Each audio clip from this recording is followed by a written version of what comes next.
ओम गृणी सूर्याय नमः। नमस्कार दोस्तों, आप समस्त श्रोतागण का आपके YouTube चैनल जीवन अमृत पर हार्दिक अभिनंदन है। आज रविवार का दिन है और रविवार के दिन भगवान सूर्य नारायण को समर्पित होता है। यह व्रत विशेष रूप से आरोग्य, तेज, मान सम्मान, धन और नेत्र ज्योति की प्राप्ति के लिए किया जाता है। सूर्य देव को प्रत्यक्ष देवता माना गया है, जो साक्षात दिखाई देते हैं और जीवों पर अपना कल्याण भी करते हैं। यह व्रत विशेषकर रोग, कलेश, दरिद्रता और अपयश से मुक्ति दिलाता है। सूर्य की कृपा से आयु, तेज, बल, ओज और नेतृत्व की शक्ति भी प्राप्ति होती है। यह व्रत विशेष रूप से नेत्र रोगों और चर्म रोगों में भी लाभकारी होता है। यह व्रत जीवन में आत्मविश्वास और प्रतिष्ठा को भी बढ़ाता है। जो भी भक्त श्रद्धा और नियम पूर्वक सूर्य भगवान का व्रत करता है, उसे आरोग्यता, ऐश्वर्य और सम्मान की प्राप्ति होती है। रविवार का व्रत तपस्या का भी प्रतीक है।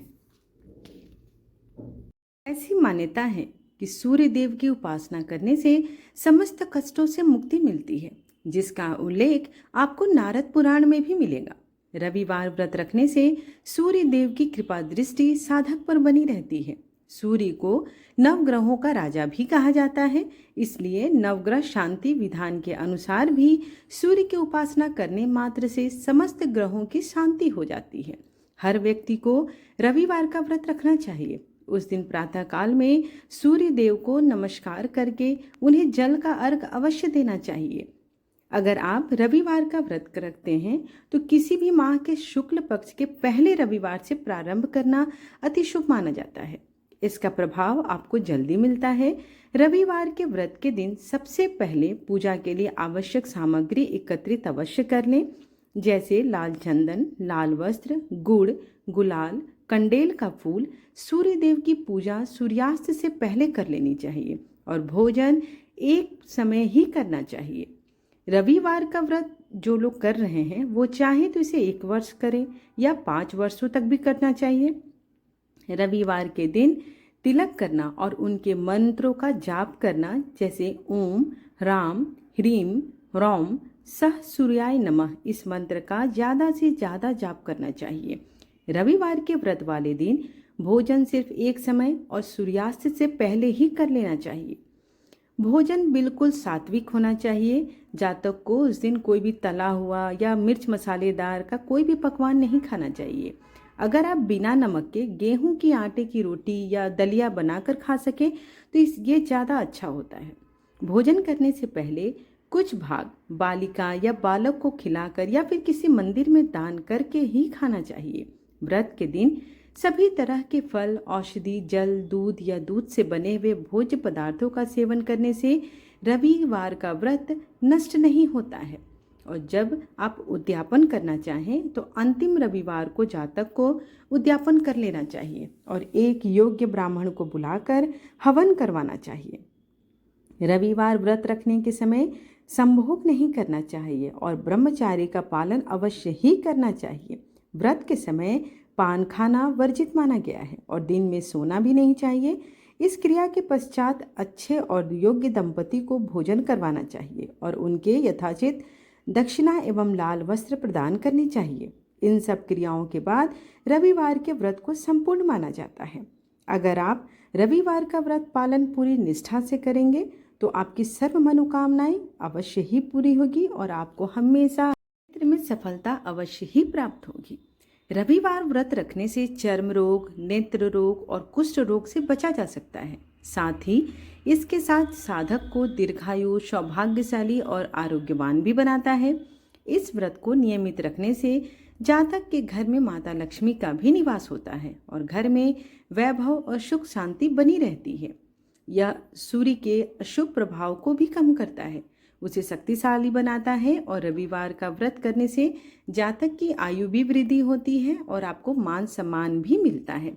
आइए अब इस सूर्य नारायण भगवान की इस उत्तम कथा का रसपान करते हैं। गांव में एक बुढ़िया रहती थी। वह नियमित रूप से रविवार का व्रत करती थी। रविवार के दिन सूर्योदय से पहले उठकर बुढ़िया स्नान आदि से निवृत्त होकर आंगन को गोबर से लीप कर स्वच्छ करती। उसके बाद सूर्य भगवान की पूजा करते हुए रविवार व्रत कथा सुनकर सूर्य भगवान का भोग लगाकर दिन में एक समय भोजन करती।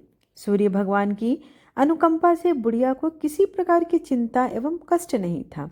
धीरे धीरे उसका घर धन्य धान्य से भर रहा था। उस बुढ़िया को सुखी होते हुए देख उसकी पड़ोसन उससे जलने लगी।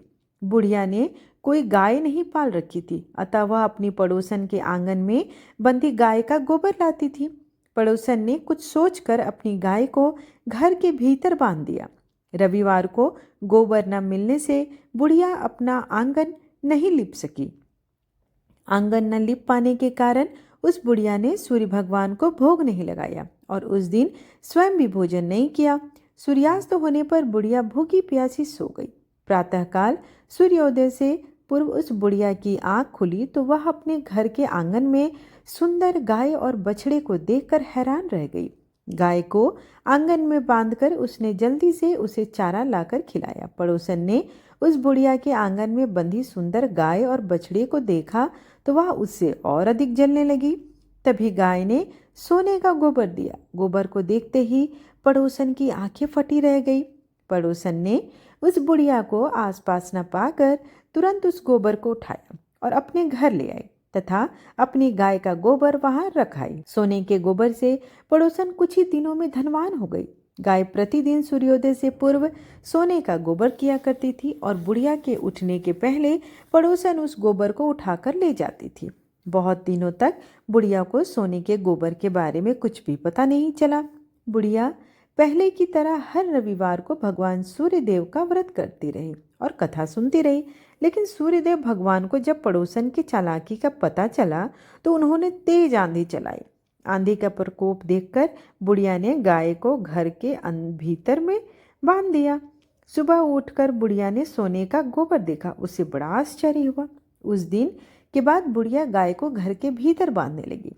सोने के गोबर से बुढ़िया कुछ ही दिनों में धनवान हो गई। उस बुढ़िया के धनी होने से पड़ोसन बुरी तरह से जल भूनकर राख हो गया और उसके अपने पति को समझा बुझाकर उसने नगर के राजा के पास भेज दिया। सुंदर गाय को देखकर राजा बहुत खुश हुआ। सुबह जब राजा के सोने का गोबर देखा तो उसको आश्चर्य का ठिकाना न रहा। उधर सूर्यदेव भगवान को भूखी प्यासी बुढ़िया को इस तरह प्रार्थना करते देख उस पर बहुत करुणा आ गई। उसी रात सूर्य भगवान ने राजा को स्वप्न में कहा, राजन, बुढ़िया की गाय व बछड़ा तुरंत लौटा दो, नहीं तो तुम पर विपत्तियों का पहाड़ टूटेगा, तुम्हारा महल नष्ट हो जाएगा। सूर्य भगवान के स्वप्न से बुरी तरह से भयभीत राजा ने प्रातः उठते ही गाय और बछड़ा बुढ़िया को लौटा दिया। राजा ने बहुत सा धन देकर बुढ़िया से अपनी गलती के लिए राजा ने पड़ोसन और उसके पति को उनकी इस दुष्टता के लिए दंड दिया। फिर राजा ने पूरे राज्य में घोषणा कराई कि सभी स्त्री पुरुष रविवार का व्रत किया करें। रविवार का व्रत करने से सभी लोगों के घर धन्य धान्य से भर गई। राजतय में चारों ओर खुशहाली छा गई। स्त्री पुरुष सुखी जीवन यापन करने लगे तथा सभी लोगों के शारीरिक कष्ट भी दूर हो गए। इस प्रकार रविवार व्रत कथा यहीं पर समाप्त हुई। जय जय जय रविदेव, जय जय जय रविदेव। रजनीपति मदहारी, सतदल जीवन दाता, सटपद मन मधुकारी, हे दिनमणि दाता। जग के हे रविदेव, जय जय जय रविदेव। जय हो जय रविदेव। नवमंडल के वासी, ज्योति प्रकाशक देवा, निज जन हित सुख राशि, तेरी हम सब सेवा। करते हैं रविदेव, जय जय जय रविदेव। जय जय जय रविदेव जी, जय हो जय रविदेव। कनक बदन मन मोहित, रुचिर प्रभा प्यारी, निज मंडल से मंडित, अजर अमर छवि न्यारी। हे सुरवर रविदेव, जय जय रविदेव, जय जय रविदेव, जय जय रविदेव।